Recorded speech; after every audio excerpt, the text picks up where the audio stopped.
A todos saudamos com muita alegria nesta tarde, desejando que este nosso encontro aqui seja significativo para mim, para você, para todos nós, que a casa de Deus viemos para adorá-lo, e o nosso desejo é adorar o Senhor de todo o nosso coração. Quero saudar de uma maneira especial nessa tarde o nosso querido Eugênio Carlos Lima Gal, que está ao órgão, membro de nossa igreja, e aqui esteve conosco um bom tempo como organista aqui da igreja. Hoje ele está morando fora do Brasil, está aqui nos visitando e é organista dessa tarde. Eugênio, muito prazer em revê-lo. Deus possa continuar abençoando a sua vida e a sua família também. E deixar também para você que está na internet uma saudação com muito carinho da nossa igreja, para que você possa participar conosco onde quer que você esteja, através da web, você possa participar conosco e que esse culto tenha também um significado muito especial para a sua vida. Não sei se nesse tempo que já começamos o culto, estamos ainda iniciando, né? Se já temos conosco alguém que esteja nos visitando nessa tarde, pela primeira, segunda ou terceira vez. Temos alguém nessa condição, como visitante, primeira, segunda. Temos ali uma senhora, obrigado pela sua presença, lá atrás, por favor. Alguém pode abraçar, tem uma senhora aqui, muito obrigado pela sua presença, Deus abençoe, sejam muito bem-vindas. Alguém mais nos dando alegria da sua visita? Muito bem, muito prazer, obrigado, viu? Deus abençoe sua vida também, seja bem-vindo. Alguém pode dar um abraço ali, um bem-vindo à nossa querida visitante? Pessoal da recepção, ajuda a gente aí. Isso, obrigado. Você completou aniversário de nascimento, casamento ou vida cristã, aniversário de batismo, nessa semana que passou? Eu gostaria que orássemos com você. Temos alguém aniversariante? Se tivermos, vem aqui à frente para nós orarmos juntos, agradecendo pela sua vida, também dedicando este culto ao Senhor. Convido então você a ficar de pé, vamos dedicar esse culto a Deus. O Senhor possa nos falar aquilo que nós precisamos ouvir, né? Não aquilo que queremos, mas aquilo que precisamos ouvir da parte do Senhor. Oremos. Senhor, nós te somos muito gratos por este momento de culto, e nós queremos nesta hora, Pai, dedicar este culto ao Senhor, exclusivamente ao Senhor, porque só o Senhor é merecedor de louvor, de honra e de glória. Recebe, ó Deus, a nossa adoração, recebe, ó Deus, todas as partes deste culto, a palavra que será ministrada. Abençoa Israel na transmissão dessa palavra, a banda que vai nos abençoar tocando e participando no momento de cânticos, a leitura da tua palavra, enfim, ó Deus, todas as partes do culto, que possam, ó Deus, juntos, que possam essas partes do culto juntas nos levar até a tua presença, para que tudo aquilo que fizermos possa glorificar o teu nome. É a nossa oração, é a nossa gratidão, assim oramos em nome de Jesus, amém. Vamos ouvir o prelúdio.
Convido então a todos a se colocarem de pé. Vamos cantar esses dois cânticos e vamos fazê-lo de forma seguida, não é? Então convido você a fazermos a leitura que está indicada no nosso programa de culto, Salmo 34, livro de Samuel, livro do Deuteronômio. Vamos fazer esta leitura e logo a seguir a banda de adolescentes vai nos ajudar aqui com esses dois cânticos seguidos, ok? Vamos ler então conforme indicado aí no programa de culto. Bendirei o Senhor em todo tempo, os meus lábios sempre o louvarão.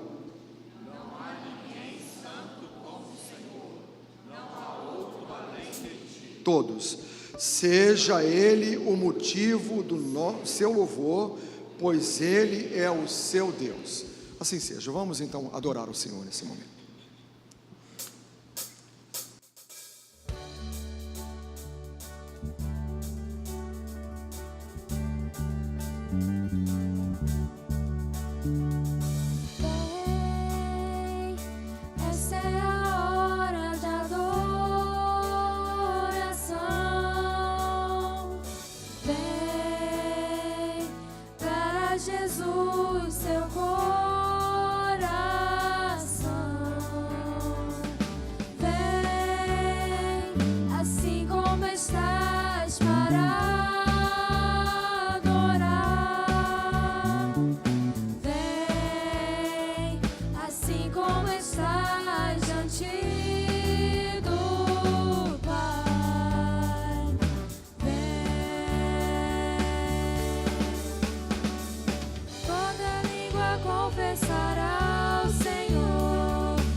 Quando o sol se vai, tudo se desfaz, e eu me achego a ti.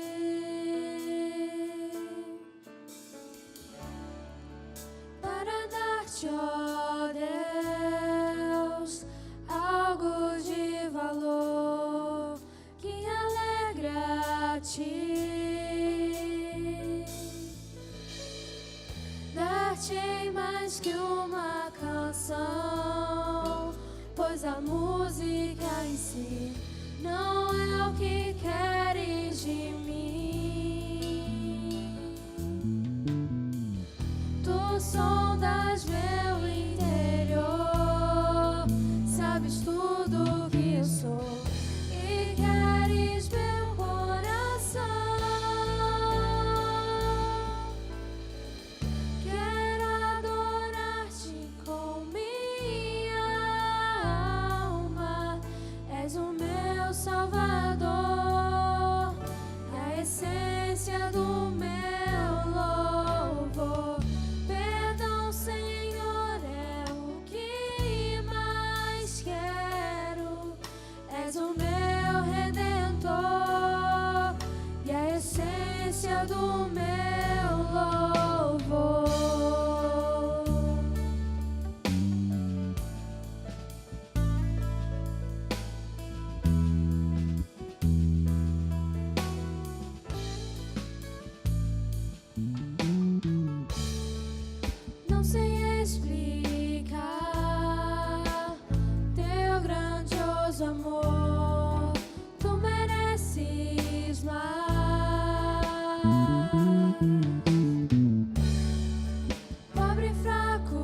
delícia do meu louvor. Oremos. Senhor Deus, obrigada por esse dia, Pai. Obrigada pela manhã, pela tarde, Pai. E agora à noite. Que o Senhor possa falar aos nossos corações e que possamos estar ligados ao Senhor agora nesse momento, Pai. Dirija a nossa noite, Pai, nossa semana. E obrigada por tudo. Em nome de Jesus, amém. Os irmãos podem sentar, por favor. Nós vamos ter nesse instante o nosso momento de fidelidade. E enquanto você se prepara, eu vou convidar a nossa irmã Maria Helena, que trabalha junto com o pastor Ezequias na Junta de Missões Nacionais. Ela tem um convite aqui para nos fazer.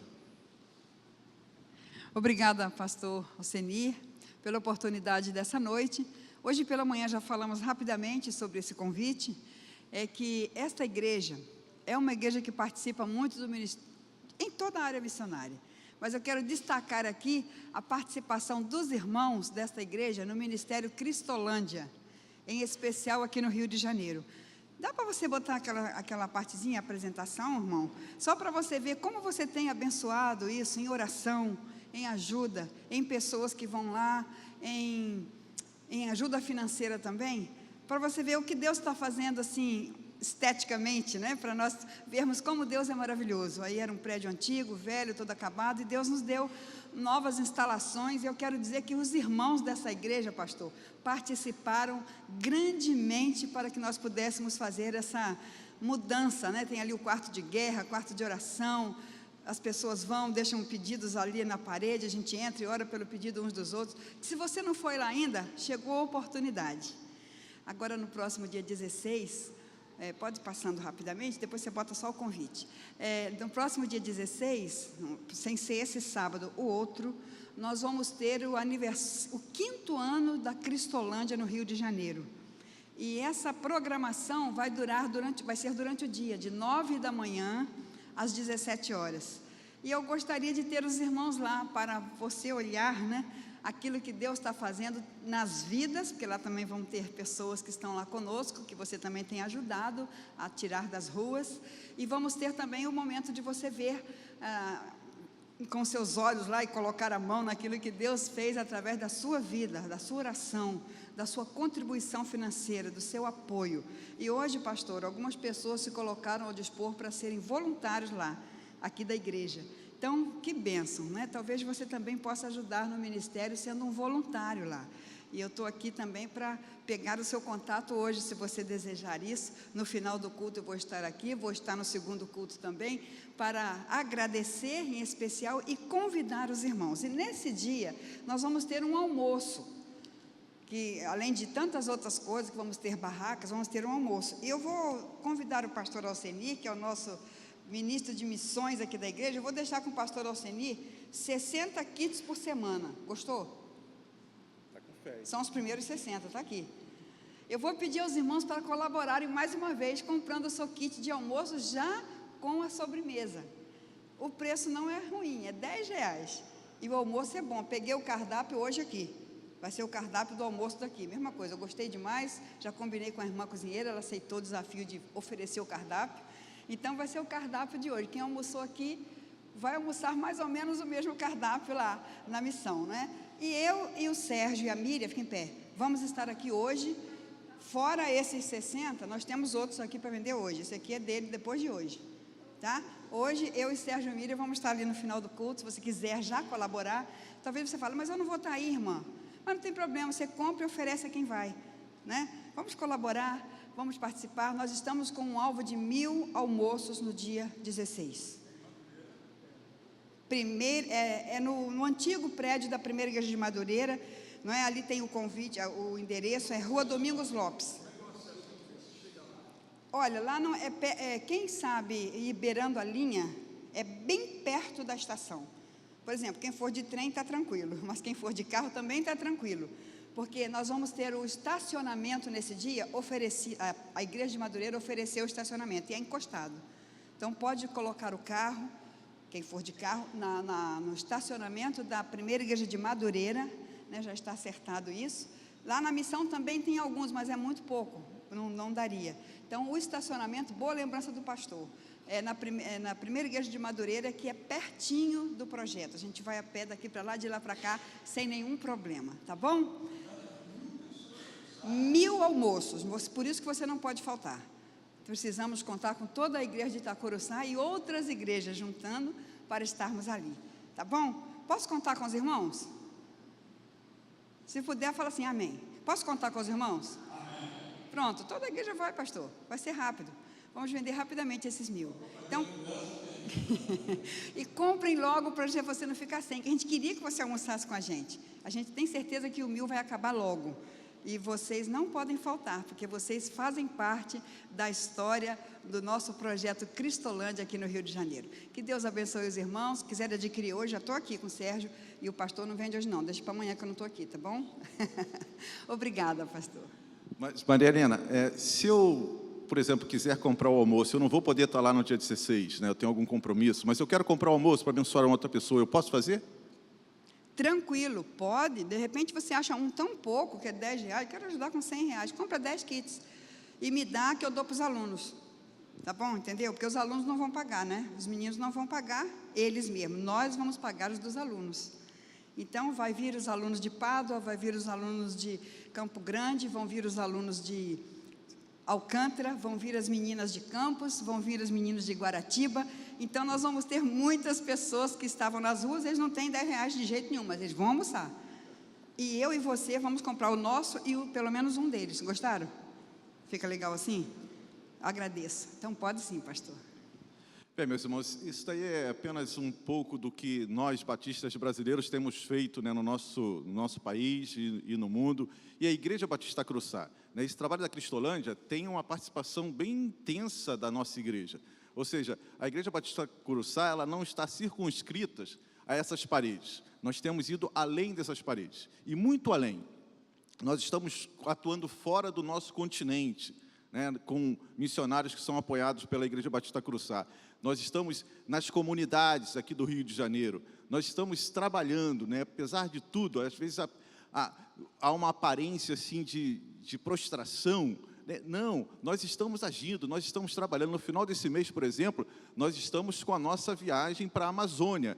Eu estive com a irmã Maria Helena no ano passado, né, lá junto com os pastores, foi onde eu tive a experiência bem impactante na minha vida e trouxe aqui para a igreja, e nós estamos com um grupo aí em torno de 30 pessoas que vão passar uma semana ali navegando no Rio Negro, no Rio Solimões, atuando nas comunidades que vivem ali ao redor desses rios, com uma ação com os dentistas, com a equipe de dentista, com a equipe médica, com uma equipe que vai atuar junto com as crianças. Ou seja, eu tenho uma expectativa muito grande desse trabalho, Maria Helena, porque eu estou sentindo que a nossa equipe está vibrando, né? Está com o coração ali na Amazônia.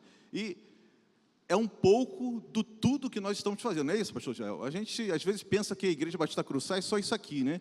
Só o culto de domingo. Não, nós estamos aqui semanalmente atuando. Se você vier aqui qualquer dia da semana, você vai ver a Igreja Batista Curuçá atuando. Ou seja, a nossa igreja é muito mais do que o culto aos domingos. Me inspira a ouvir você falar isso, Alcemir, porque nós temos tomado a decisão aqui de não andar para trás. A situação econômica do país é desoladora. Mas nós, como igreja, temos que andar para frente, porque as necessidades durante uma crise como a nossa são maiores. Então é verdade que há pessoas aqui também entre nós com dificuldades, mas também há pessoas que não estão com dificuldades. Então esses que não estão com dificuldade podem cooperar para que nós sigamos em frente e façamos ainda mais. Nós temos que fazer mais. Então, por exemplo, nós vamos começar a nossa transmissão do programa de rádio para uma outra emissora. Nós estamos na Bandeirantes AM, mas muita gente não consegue pegar a AM. Estamos lá há 16 anos, 15 anos na verdade, desde outubro de 2001, e agora nós vamos para um FM, é um teste, a 107.1, que pega muito bem, e testamos, não pega... A Tijuca é um lugar muito ruim de rádio, vocês não sabem disso, pela região montanhosa que ela é. Mas nós vamos para o rádio FM. Vamos gastar mais. Então, algumas pessoas estão se cotizando, membros aqui da igreja, anunciantes que nós conseguimos também, para irmos mais, para falar a mais pessoas. Então, eu quero dizer que, em lugar de recuar, nós estamos indo para frente. Viram no boletim que eu também anunciei aí que vamos fazer o Cantando Natal na praça. Não temos recursos ainda, mas vamos ter. Por causa da crise, não vamos cantar o Natal de Jesus na praça, aí que temos que cantar o Natal de Jesus na praça. Porque a única esperança do ser humano é Jesus Cristo. Nós temos que proclamar isso e cantar o Natal. Então eu quero dizer aos irmãos, esse momento é muito oportuno, suas palavras são também muito felizes, que nós não podemos fazer menos. Vamos fazer mais, com responsabilidade, evidentemente, mas com otimismo, porque a nossa mensagem não nos pertence. A nossa mensagem é a mensagem que Jesus Cristo nos manda levar adiante. E aí ele não coloca as limitações, nós que colocamos. Então temos que ir para frente, temos que prosseguir, temos que avançar. E os irmãos saibam que nós estamos com esse desejo. E se alguma pessoa tem dificuldade, nós aqui também estamos para ajudar. Estamos para ajudar. E temos ajudado muitas pessoas, evidentemente que isso é sigiloso, é secreto, obviamente, né? Faz parte da natureza do nosso trabalho, mas não é só apenas para os de fora, também para os de dentro. Mas a nossa missão é ir por todo mundo. O mundo começa aqui, mas se espalha, vai até a Costa do Marfim, onde, por exemplo, uma pessoa participou do culto aqui em francês. A nossa paróquia, para usar a expressão de John Wesley, é o mundo. Não é esse templo, não. Inclui esse templo. Mas nossa paróquia é o mundo. O mundo precisa ouvir a palavra de Deus. Nós somos anunciadores desta palavra. Então, meus irmãos, enquanto nós vamos ouvir uma música instrumental, você tem a oportunidade de vir aqui à frente, trazer o seu dízimo, trazer a sua oferta, como gratidão a Deus por tudo o que Ele tem feito em nossas vidas. Eugênia, espera aí só um minutinho que... Desculpa, irmãos, eu não podia deixar de falar isso que a Regina lembrou, doutora Regina. Um dia desses estávamos lá na missão, e a carne zerou, e muita gente da rua chegou. Sabe o que uma pessoa levantou e disse? Ligue para Itacuruçá. Foi telefonado e foi conseguido a carne para aquele dia. Glória a Deus, que Deus continue abençoando os irmãos, em oferecer a Deus aquilo que Deus tem através das nossas vidas. Obrigada pastor, obrigada igreja.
irmãos podem conduzir as salvas, por gentileza.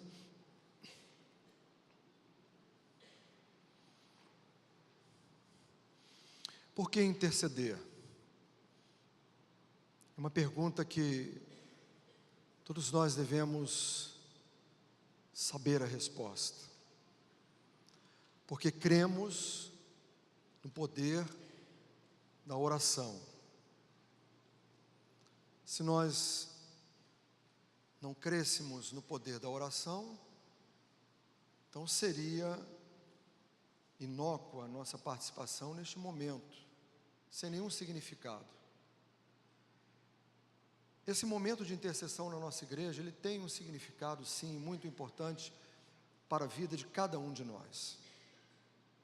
Você que em algum momento da sua vida passou por uma aflição, por uma dificuldade, seja na área da saúde, familiar, profissional, e aqui na igreja você encontrou, através deste ministério que a igreja realiza, o ministério de oração da nossa igreja,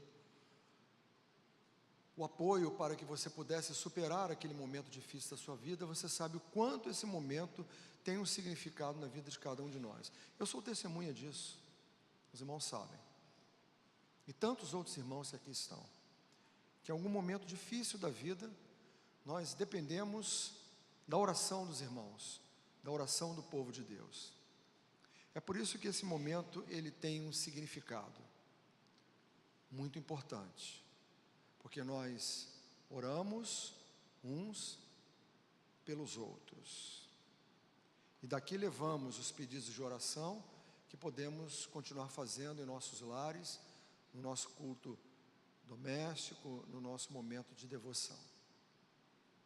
Então quero convidar você para esse momento de oração, quando o salmista nos diz assim: confie em Deus, em todos os momentos, derramem diante dele o coração, pois ele é o nosso refúgio. Salmo 62, verso 8. Nós vamos cantar este hino, o segredo do viver. E se você se sentir motivado, desejoso de vir aqui à frente para esse momento de oração, saia do seu lugar, venha para orarmos juntos aqui, crendo que o segredo do viver e o segredo do vencer é em Cristo confiar, pois jamais Ele, o Senhor, irá falhar. Cantemos e oremos ao Senhor.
Senhor, nosso Deus e nosso Pai, nós queremos confiar totalmente no Senhor.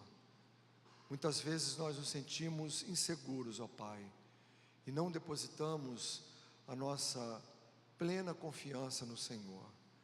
Mas nós queremos que o Senhor nos ajude, para que mesmo diante de uma situação de completa adversidade, nós possamos vislumbrar a Tua mão, cuidando de nós, cuidando da nossa vida, cuidando daqueles que são nossos queridos, cuidando, ó Deus, dos nossos irmãos, dos nossos amigos, porque o Senhor está sempre ao lado dos Teus filhos.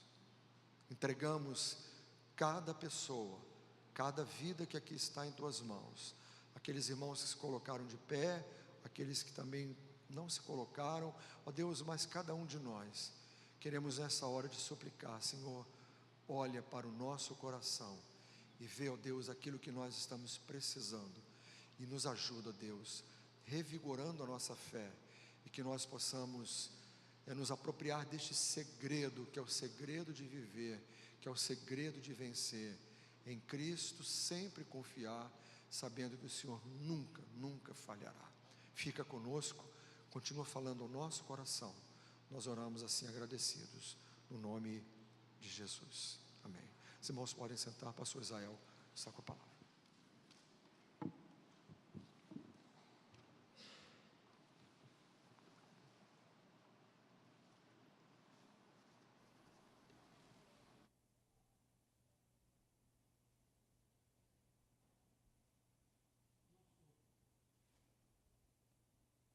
Nosso propósito é prosseguir com a nossa Academia da Alma, chegando ao final nesta edição. Este é o nosso penúltimo encontro, e na próxima semana nós trataremos então do tema entrega, que foi o primeiro tema da Academia da Alma em 2006. Comecei com esse tema, entrega, e escolhi terminar então, agora em 10 anos depois, em nossa Academia da Alma 80, que é especial em função do nosso aniversário, trazer então, encerrar do modo como nós começamos. Talvez a coisa mais difícil da nossa vida, que é a entrega. Nosso tema hoje então é Moisés, um homem moldado por Deus. Se eu perguntasse a você quais são, na sua opinião, os grandes homens e mulheres da Bíblia, certamente Moisés estaria na sua lista. O que mais me impressiona em Moisés, para mim, não é ser o grande líder que ele foi.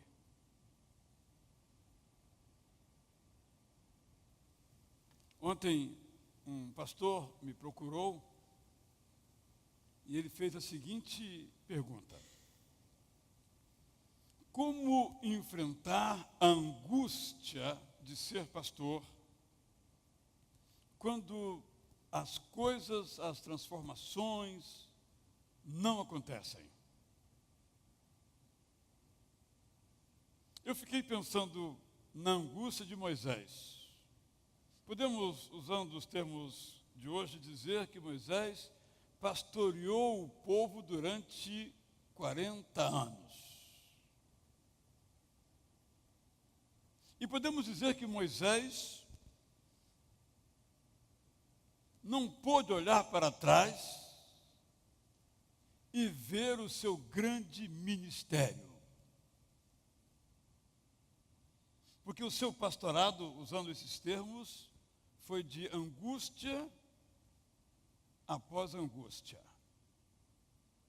culminando numa decisão de Deus, que não é o nosso objeto aqui tratar dela, e não entrar na terra prometida. Eu já mencionei aqui aos irmãos, embora pareça assim muito secão, muito durão, eu às vezes choro, não é sempre, mas eu às vezes choro, né? Chorei agora com a expressão, ligue para Itacuruçá. Não tem como não chorar. Não de orgulho, mas de saber de nossa participação, saber do nosso envolvimento. E uma das vezes que eu chorei muito, embora homem sempre dá aquela segurada, porque o homem que é homem não chora, não é? A gente aprende desde cedo isso. Mulher não, mulher que é mulher chora, senão não é mulher, né? E homem que é homem não chora, senão não é homem. Tudo bobagem, né? Mas é assim que a vida é. Foi quando, estando na Jordânia, onde fica o Monte Nebo, ou Nebo, e o ônibus começou a subir, tudo montanha, montanha, montanha, montanha. O ônibus chegou num platôzinho e tem uma colinazinha de mais ou menos uns 200 metros, de onde fica o alto daquilo que seria então o Monte Nebo.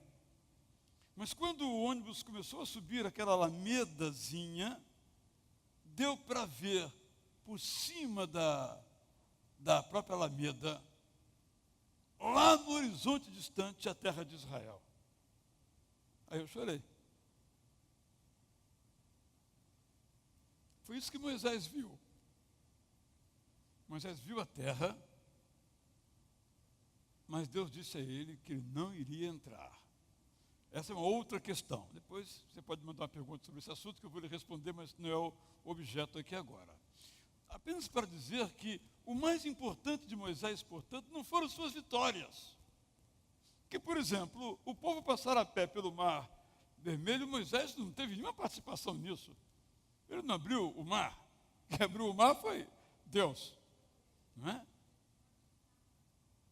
Mas quando nós nos debruçamos sobre Moisés, se não são as suas vitórias, nem este aparente fracasso de não poder entrar na terra, nós vemos um homem sendo moldado por Deus. E aí, o grande pregador Dwight Lyman Moody cunhou este parágrafo que eu selecionei, com o qual então ensino a nossa reflexão.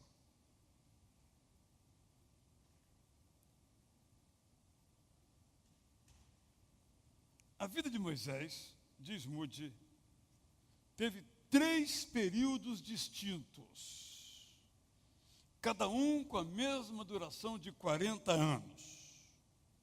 Por isso, podemos concluir que Moisés gastou os seus primeiros 40 anos pensando que era alguém. Vivia no palácio, não é? Filho da filha do rei. Por cima, você imagina um garoto, filho da filha do rei. Quem é que podia com esse garoto? Gastou, diz então Moody, Moisés, seus primeiros 40 anos pensando que era alguém. Gastou seus segundos 40 anos aprendendo que não era ninguém, no deserto. Então, somente um empregado do sogro, decadência, de filho do faraó, talvez alguém sendo preparado para ser faraó, pensam alguns. Agora ele era apenas empregado do sogro, sócio da mulher nos negócios da família, num lugar desconhecido, ermo, desértico, que até hoje não sabemos onde ficava essa terra de Midian. Tão inexpressiva era. Ele gastou, diz então Moody, seus segundos 40 anos aprendendo que não era ninguém.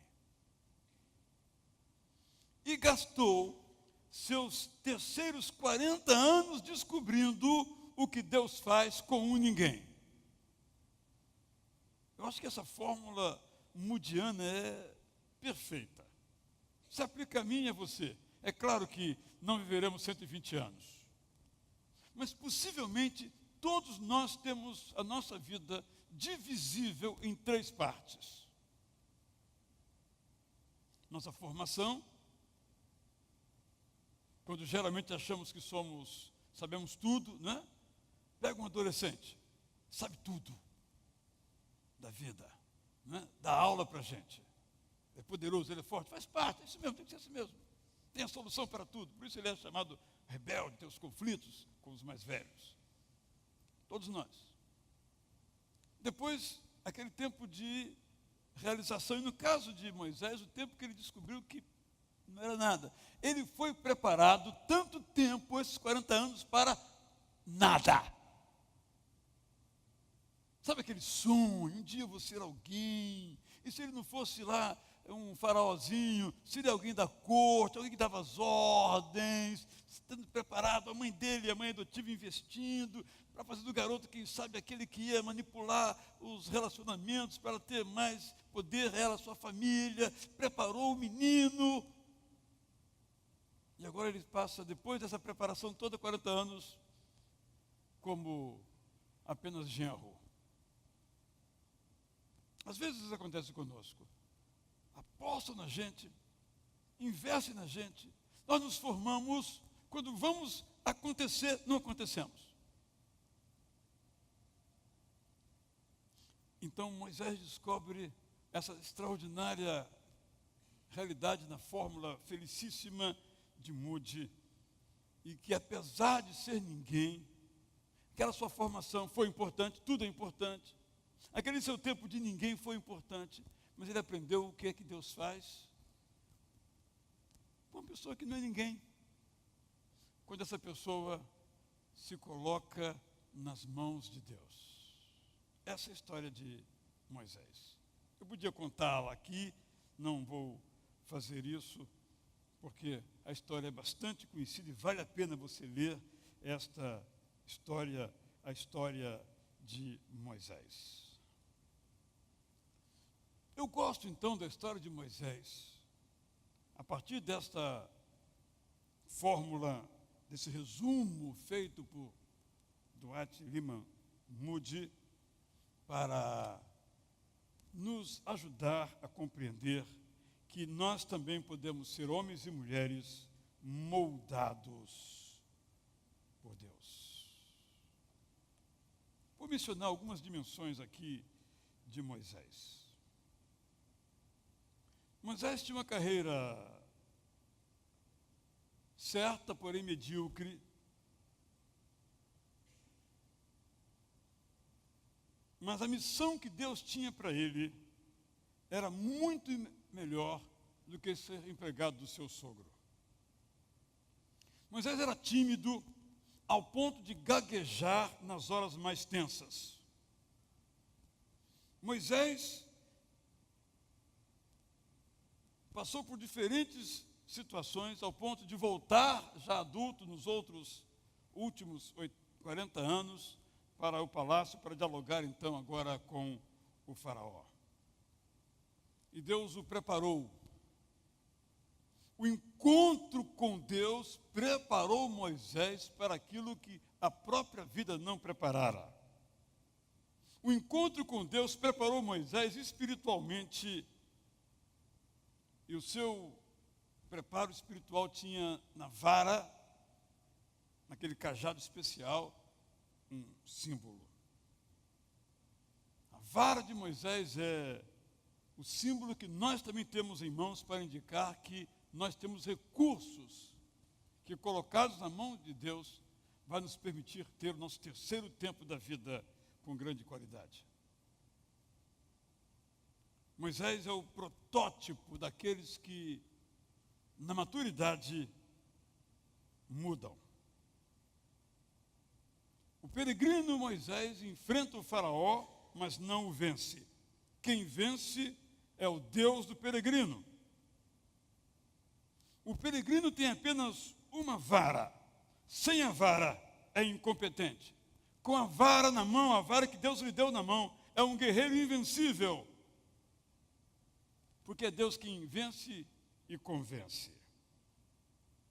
O faraó deixa o povo ir, porque Deus não lhe deixa escolha. O faraó não obedece, cede. Então o povo segue em direção à terra prometida, a mesma terra pisada e prometida a Abraão e por Abraão. Então eu quero sublinhar, primeiramente, a imperfeição de Moisés, porque isso nos deixa bem à vontade. Nós, às vezes, sobretudo nós cristãos, evangélicos, nos apresentamos como pessoas perfeitas.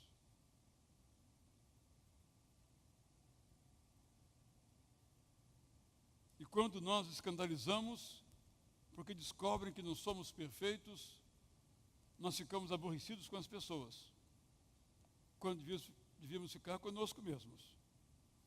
Se nós dissemos que somos perfeitos, temos que ser perfeitos.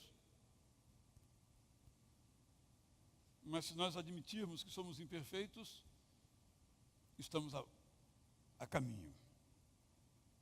Moisés era um homem perfeito. Sublinho alguma dessas imperfeições que nos torna irmãos e irmãs de Moisés. Moisés tinha um complexo de inferioridade. Não sou capaz, não posso, não sei falar, é demais para mim, é muito pesado. Não tinha razão para isso. Mas ele se sentia inferior. Interessante que sentir-se inferior não tem nada a ver com ser inferior. Há pessoas que têm talentos, há pessoas que são bonitas, há pessoas que são inteligentes, mas sendo inferiores. É um sentimento. Moisés era experiente. Moisés era adversário nas ciências todas do Egito, ou seja, era uma pessoa bem preparada intelectualmente. Moisés não era naturalmente gago, mas quando ele ia falar, aquele complexo de inferioridade o aterrorizava.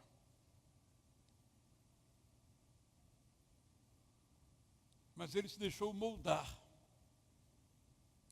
E Deus fez do tímido Moisés um líder. Ele é meu irmão, Moisés. E Deus pode fazer de mim um líder, mesmo sendo eu tímido. Segunda imperfeição de Moisés, ele tinha uma tendência a resolver os seus problemas pela força, isto é, no grito, no tapa, no músculo. Conhecida a história. Chegou ele na sua terra, terra de Gósen ou Goshen, e um patrício dele, descendente de Abraão, estava sendo maltratado por um egípcio. Em lugar de buscar outros recursos, como a justiça, a polícia, coloquemos nos termos de hoje, ele resolveu do seu jeito. Preparado nas artes marciais, podemos assim imaginar, pegou aquele inimigo do seu irmão e o matou e o enterrou na areia. Não só cometeu a violência, mas como digo, eu resolvo, eu dou jeito nisso. Afastou a terra, areia, deserto, enfiou o corpo ali, cobriu e disse: matei, ninguém vai ver, porque eu posso, eu sou poderoso, eu faço, eu resolvo, do meu jeito vai dar certo. Nosso irmão, não é?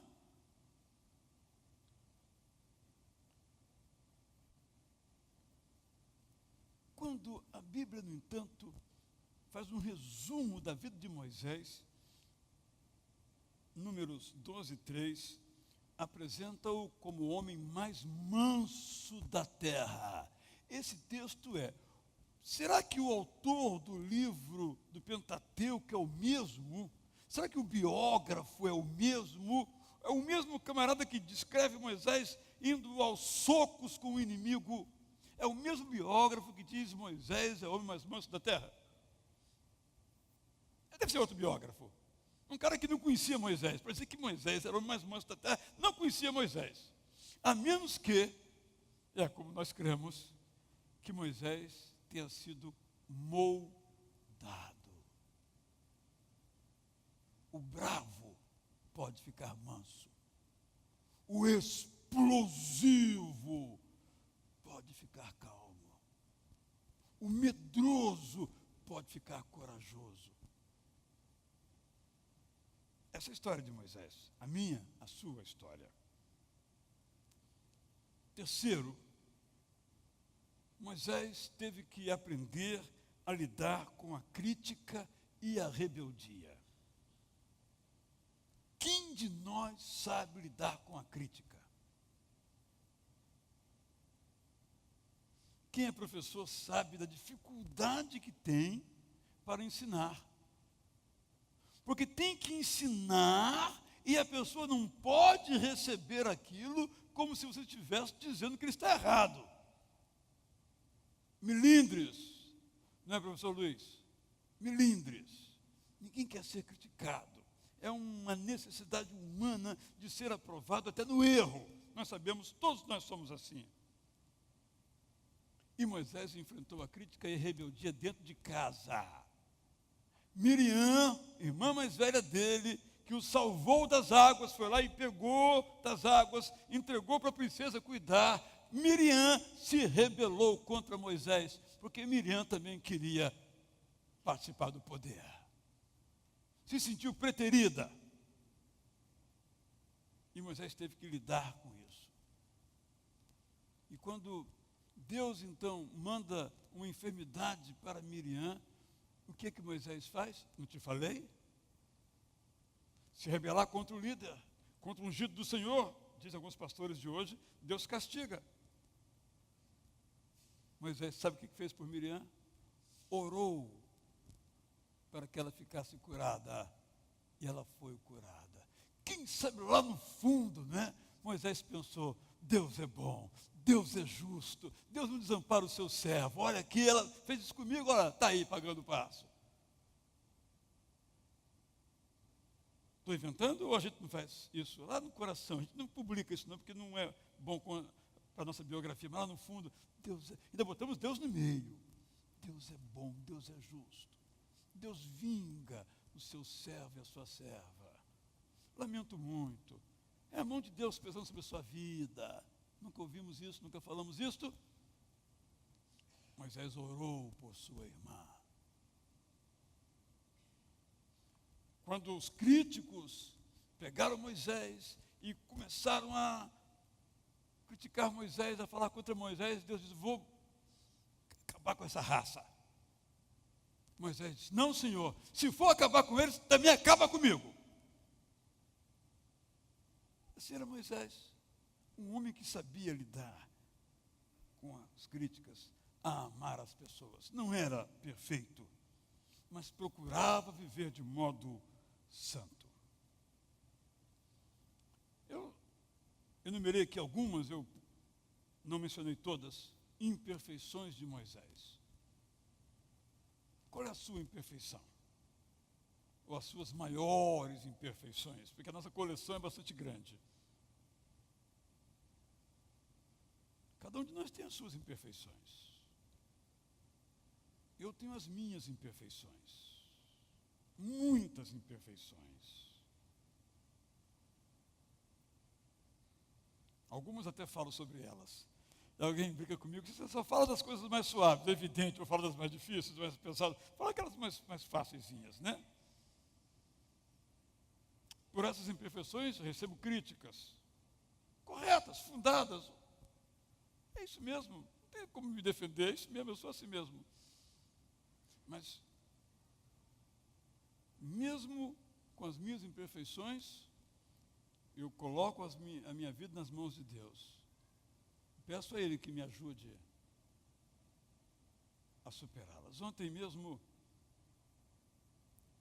eu estava, acho que lanchando, e eu tenho uma luta de séculos na minha vida, que é comer depressa demais.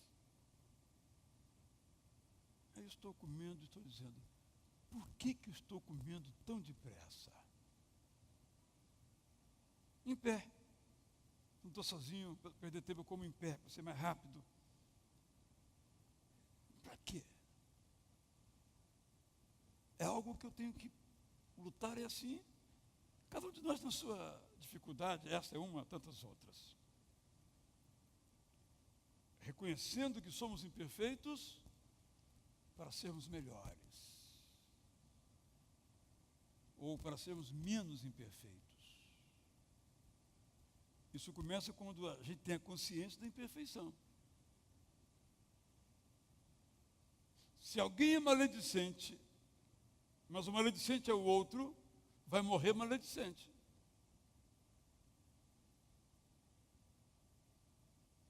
E quando estiver no caixão, ainda assim, o veneno vai escorrer da sua boca. Porque teve a oportunidade de deixar de ser maledicente, mas sequer reconheceu que era maledicente. Por exemplo, hoje, uma pessoa me procurou e num contexto específico eu fazia a ela uma pergunta ou outra, ela não conseguia responder. Uma conversa de amigo, coisa simples, algumas perguntas sobre a sua vida necessária daquele contexto. Ela tentava dizer e as lágrimas desciam. Uma menina, como é que você faz na escola? Como é que você faz um trabalho na escola? Eu tenho que apresentar, senão preciso tirar ponto. Mas é um grande sofrimento. Eu disse, olha, você pode mudar. Você não vai arrumar namorado? Você gela a mão dela na minha mão, gelada. Eu, amigo. Pelo menos eu acho. Não vai arrumar um bom trabalho. Você numa entrevista, né, Luiz? Felipe, numa entrevista, você sabe fazer o quê? Mas você está aqui para quê? A oferta que você está buscando é qual? Há uma dificuldade grande de si. Você pode deixar de ser tão inseguro e tão tímido assim. Procure ajuda. A sua mãe não vai concordar. Mas procure convencê-la que as famílias preferem ver os seus filhos morrerem, no sentido figurado da palavra, a que eles vivam, mas que ninguém fique sabendo do seu problema. Adianta ninguém saber do seu problema, você morto, é melhor que saiba você vivo. Eu espero que ela entenda aquilo que eu tentei dizer a ela e procure ajuda, como qualquer um de nós. A imperfeição não é uma condição para ser aceita, é uma condição para ser assumida como um trampolim para o voo. Mas eu quero, em segundo lugar, mencionar, então, os compromissos de Moisés. Falei dos defeitos de Moisés, mas agora dos compromissos de Moisés, que não afastam os seus defeitos. Mas em meio a eles, ele tinha compromissos. E o primeiro é que Moisés era um homem de oração. O poder, chamemos assim, de Moisés, vinha da oração. Há no Pentateuco 9 orações de Moisés, na íntegra, fora os diálogos que ele travou com Deus. Orações que estão escritas, o texto escrito, 9. Tem um no Salmo também. Quando ele levantava a sua mão, temos essa história, o povo vencia a guerra. Quando ele cansava a mão, o povo perdia a batalha. Esse levantar a mão é indicação de oração. Mas ainda, em segundo lugar, Moisés tinha uma clara percepção da sua missão. 40 anos no deserto, aparentemente uma viagem sem rumo, para lá e para cá. Mas Moisés tinha uma clara percepção da sua missão. Deu muitas voltas, andou em círculo, mas tinha uma clara missão para onde queria chegar. Marchava rumo à terra prometida. Moisés era um homem de visão, visão de onde queria chegar. Moisés sabia que era um parceiro de Deus no esforço de fazer o mundo um lugar melhor. E quando nós somos parceiros de Deus para fazer o mundo um lugar melhor, os nossos rostos irradiam luz. Nossa vida é aquecida. As dificuldades não nos abalam ao ponto de abandonar a jornada. As seduções não nos tiram do caminho.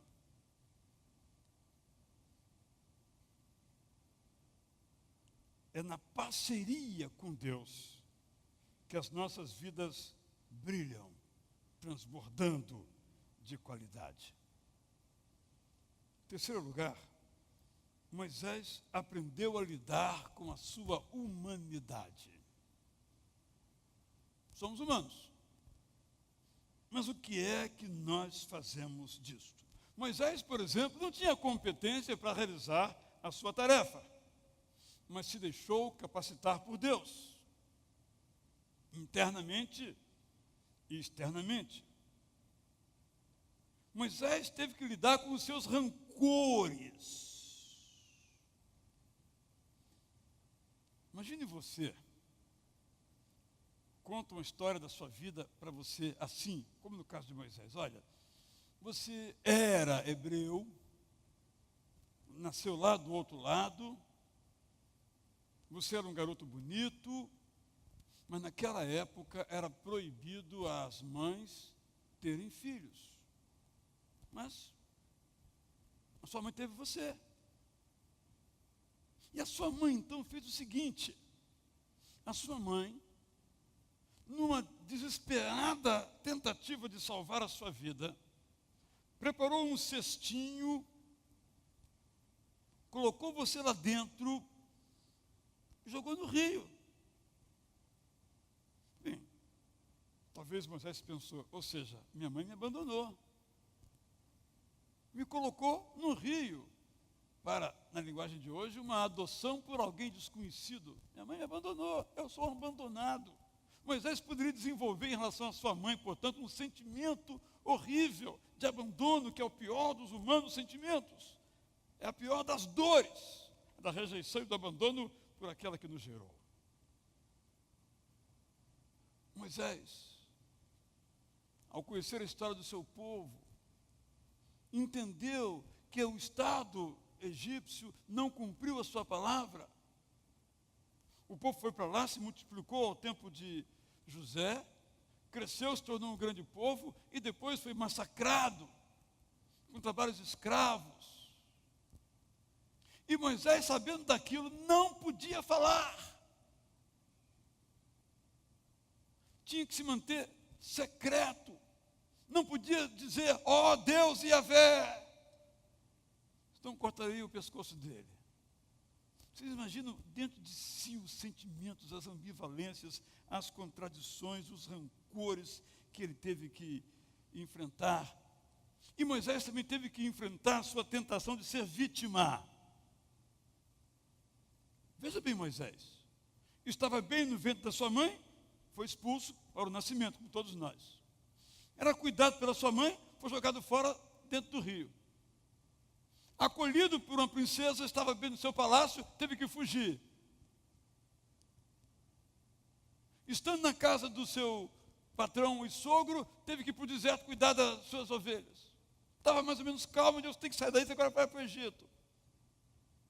O mundo caindo sobre mim, não é possível, gente. Tudo contra mim. Nada dá certo do que eu faço.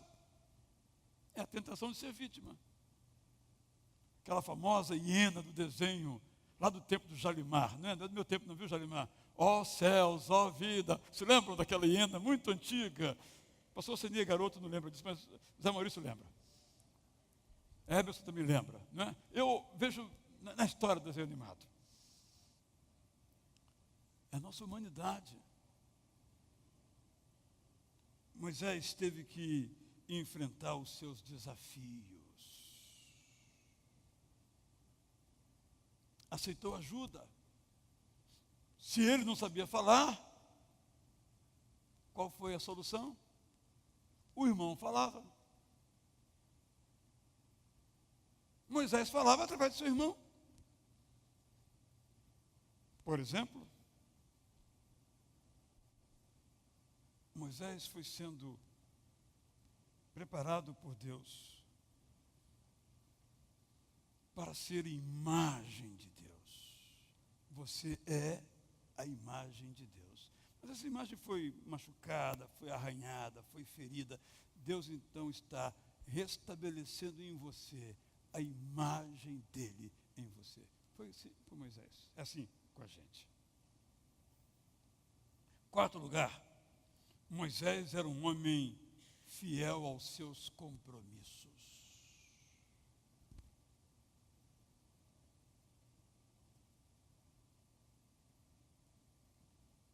Quando José estava para morrer, é uma das histórias mais bonitas da Bíblia, só um versículozinho. José pediu para ser enterrado em Canaã. Isso quer dizer, naquela época, uma viagem de 40 anos, que foi o tempo de Goshen até a terra de Canaã. Vocês imaginam as dificuldades de reservarem uma carruagem, uma sacola, um saco, não sei o quê, para carregar os ossos de José. Porque ele disse, estou aqui não é minha terra, me enterrem em Canaã, me enterrem na casa dos meus ancestrais, dos meus antepassados. Moisés podia dizer, mas isso é absurdo, esse compromisso, não dá para fazer isso. Como? Pelo deserto. Não sabemos como foi feita essa viagem, possivelmente tivesse algumas carruagens, e talvez nessa grande caravana pelo deserto, muitas vezes a pé, ia na carruagem, nas costas de alguém, ali estavam os ossos de José. Isso fala de gratidão, é verdade, porque José foi o responsável, humanamente falando, para o povo não desaparecer, porque o povo ia morrer de fome se José não tivesse ido antes, não tivesse perdoado seus irmãos e protegido seus irmãos e cuidado da sua família. Mas eu quero sublinhar não é essa dimensão, é a dimensão de que Moisés não mediu esforços, não mediu sacrifício para atender ao último desejo de José, que está em Gênesis 50, 25, e levou os ossos do seu ancestral até Siquém. Talvez 3 séculos depois, talvez cinzas, ou pedaços de ossos. Ninguém ficaria sabendo, gente, se aquilo sumisse. Ninguém cobraria de Moisés se ele não levasse os ossos do José para Siquém. Mas quando nós fazemos um compromisso com Deus, nem Deus precisa nos cobrar, ninguém precisa nos cobrar, nós temos que cumprir o nosso compromisso. Um rabino escreveu umas palavras que vale a pena considerar. Esse rabino, chamado Levi Meyer, diz 2 coisas interessantes. Ao levar os ossos de José na longa peregrinação, Moisés reconhecia que tinha agora mais do que apenas uma equipe a contar para conduzir o povo. Se a vara simbolizava o poder, os ossos de José eram a fonte da força espiritual, simbolicamente falando, de Moisés e sua equipe. Ou seja, o Deus que fez por meio de José estava com eles, e esses ossos representavam essa presença de Deus.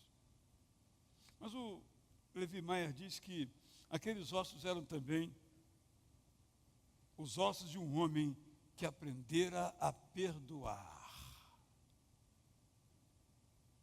Aspas. Os ossos de José recordavam aos israelitas sobre a longa jornada adiante, em que todas as questões de família e todos os conflitos espolcariam, surgiriam. Tudo deveria ser resolvido pacificamente pela adoção de atitudes e pela fé demonstradas por José. O perdão é o único caminho para a terra prometida. Ingerir a toxicidade psíquica dos outros impede uma pessoa de lidar com a sua própria vida. Aqueles ossos demonstravam, portanto, que Deus sempre cumpre as suas promessas. E nos capacita também para cumprirmos aquelas que fazemos.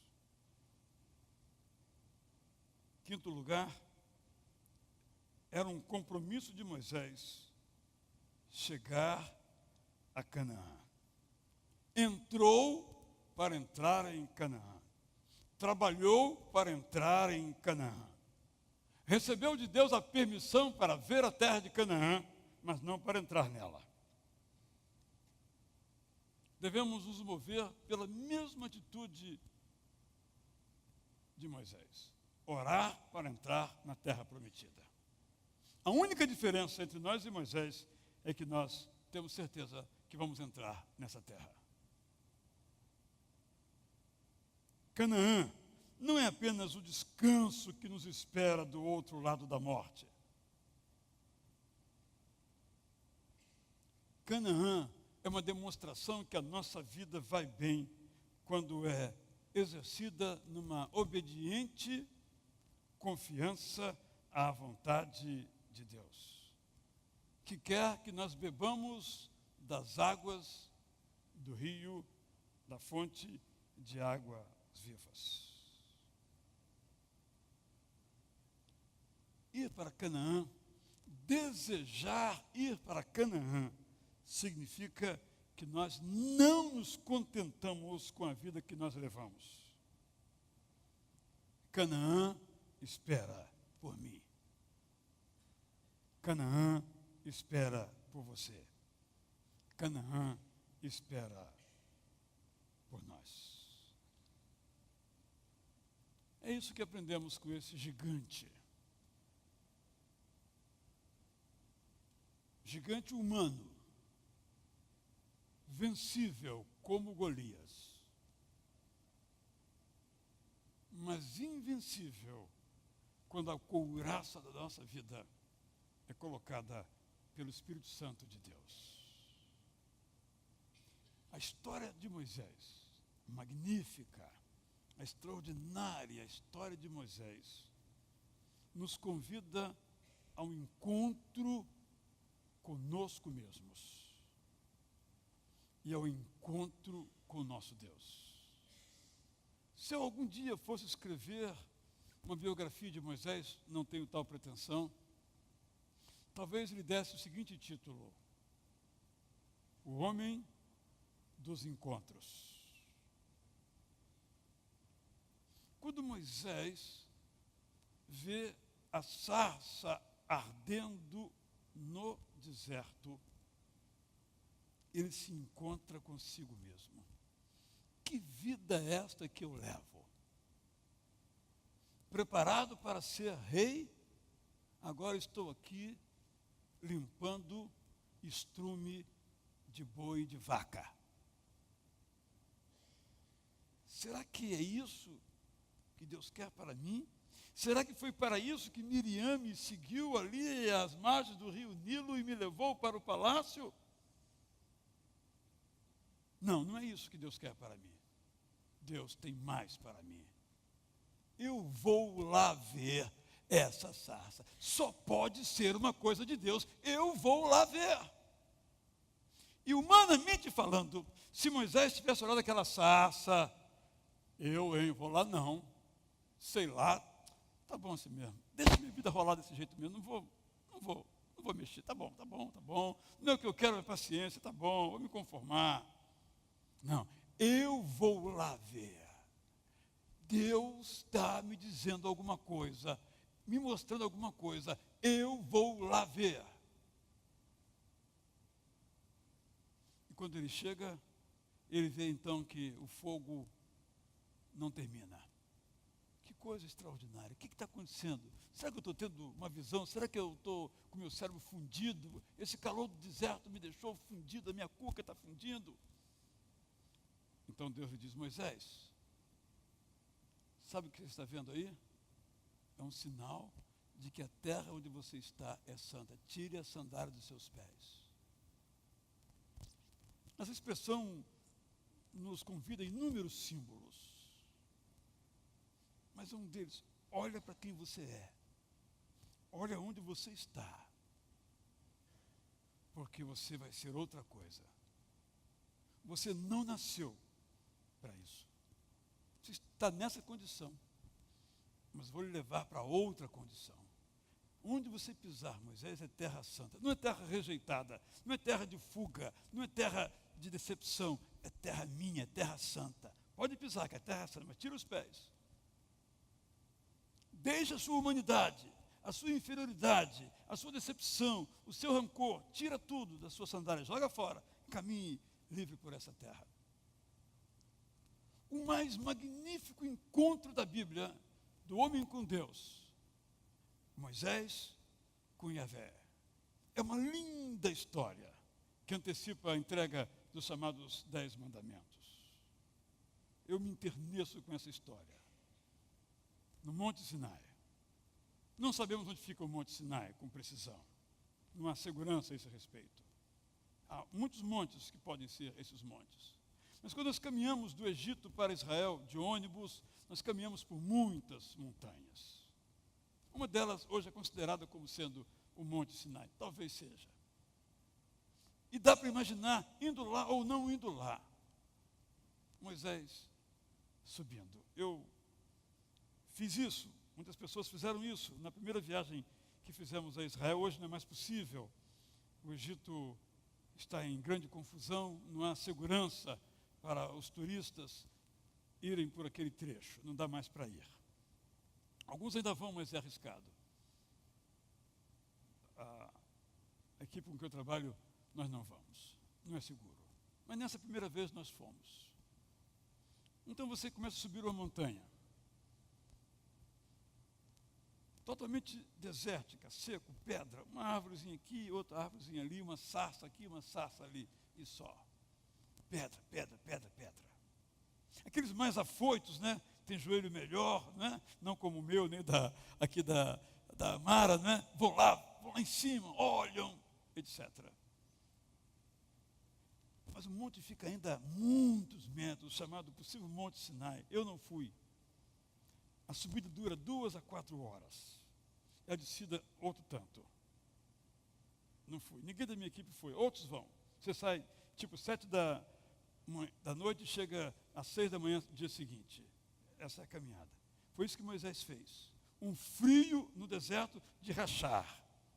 Eu fico imaginando, se eu subir um pouquinho, já senti frio e calor ao mesmo tempo, põe o casaco, tira o casaco. Moisés foi subindo. Eu imagino, a Bíblia diz isso, que ele foi subindo em círculos pela montanha. Não dá para subir em linha reta, em círculos. Passando pelas pedras, pelos penhascos, alguma árvorezinha aqui, em círculos. Chegou um ponto, ele colocou uma cerca e disse: daqui ninguém mais passa. E ele continuou subindo, subindo, subindo, subindo, subindo. Aí ele chegou onde Deus estava. Era uma rocha. E Moisés, finalmente, valeu a pena. Agora eu vou encontrar com o meu Deus. É uma história magnífica, linda demais. Aí Deus diz: sobe mais. E Moisés está subindo, subindo, subindo, subindo. Como é a vida? Como é a santidade assim, subindo, subindo, subindo, subindo. Aí Deus diz: está vendo aquela rocha lá em cima no alto? Está vendo que são 2 rochas, uma do lado da outra? Vendo que tem uma fenda no meio? Vai até lá. Chega pertinho dela. Eu vou passar por trás da pedra, das 2 pedras. E você vai me ver a minha sombra de costas entre as 2 pedras, ali na fenda. E quando Moisés desce, o seu rosto resplandece. Imagine se ele visse Deus de verdade, digamos assim. Ele viu a sombra das costas de Deus e brilhou.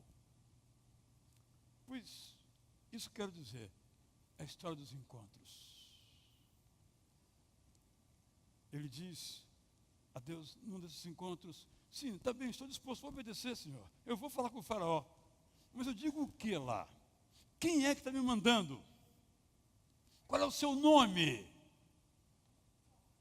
E Deus diz, olha, Moisés fala apenas o seguinte, olha, eu sou o que sou, manda você. Ora, Moisés diz, espera aí, Senhor, espera aí. Eu chego ao faraó, e ele pergunta, em nome de que Deus você está aqui? Porque lá tem um monte de deuses. Eu vou dizer, eu sou o que sou? É por isso que as pragas foram necessárias, para que o faraó entendesse quem era esse eu sou. E assim nós podemos perceber a história de um homem extraordinário, que era ordinário como eu sou, e se tornou extraordinário. Homem comum, que se tornou um homem incomum. Eu não sei, assim eu quero terminar.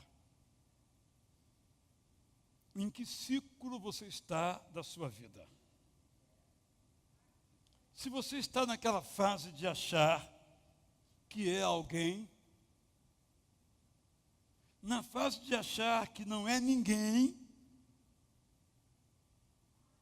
ou na fase de achar que, não sendo ninguém, Deus faz com que você seja alguém. Em que momento da sua vida você está? Meu desejo é que você esteja na fase, no ciclo da vida, da descoberta, que embora não sendo ninguém, Deus faz de você alguém.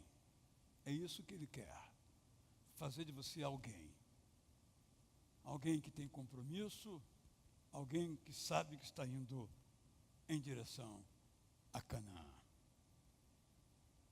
Meu motto é este: há mais para você, há mais para mim, há mais para nós. Se minha vida, ó Deus de poder, que eu nunca perca a visão do teu ser. Pode ser noite, pode ser dia, podemos estar no deserto ou no oásis. Deus é a nossa luz. Que Ele seja a nossa força, o nosso poder. Em pé, vamos orar cantando assim.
Ó Deus, ajuda-nos. Que a história de Moisés seja um exemplo, um paradigma que tu uses para nos abençoar e inspirar. Se há mais para nós, Senhor, venha conosco nos ajudar a ser mais. Oramos em nome de Jesus.